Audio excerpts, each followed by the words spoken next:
Hi friends, ಇವತ್ತು ನಾವು ಬದನೆಕಾಯಿ ಹಸಿಗೊಜ್ಜು ಮಾಡುವುದು ಹೇಗೆ ಎಂದು ನೋಡೋಣ ಬನ್ನಿ. ಮೊದಲಿಗೆ ಹಸಿಗೊಜ್ಜು ಮಾಡಲು ಬದನೆಕಾಯಿಯನ್ನು ಬೇಯಿಸಲು ಮಡಗಬೇಕು. ನಂತರ ಈರುಳ್ಳಿ, ಮೆಣಸಿನಕಾಯಿ, ಕೊತ್ತಂಬರಿ ಸೊಪ್ಪು, ಹುಣಸೆಹಣ್ಣು, ಖಾರದ ಪುಡಿ, ರುಚಿಗೆ ತಕ್ಕಷ್ಟು ಉಪ್ಪು, ಮೊಸರು.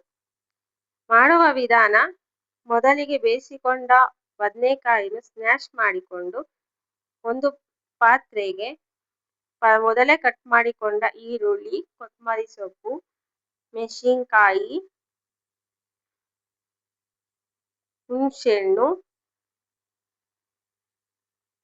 ಖಾರ ನಿಮ್ಗೆ ಎಷ್ಟು ಬೇಕೋ ಅಷ್ಟು ಖಾರದ ಪುಡಿ, ರುಚಿಗೆ ತಕ್ಕಷ್ಟು ಉಪ್ಪು, ಮೊಸರನ್ನು ಹಾಕಿಕೊಂಡು ಮಿಕ್ಸ್ ಮಾಡಿ ಮಡಿಕೊಳ್ಳಿ. ನಂತರ ಈ ಕಡೆ ಒಂದು ಪಾತ್ರೆಯಲ್ಲಿ ಎಣ್ಣೆ, ಸಾಸಿವೆ, ಕರಿಬೇವಿನ ಸೊಪ್ಪು ಹಾಕಿಕೊಂಡು ಅದಕ್ಕೆ ಬೆರೆಸಿಕೊಂಡರೆ ಬದನೆಕಾಯಿ ಹಸಿಗೊಜ್ಜು ರೆಡಿಯಾಗುತ್ತೆ. Thank you.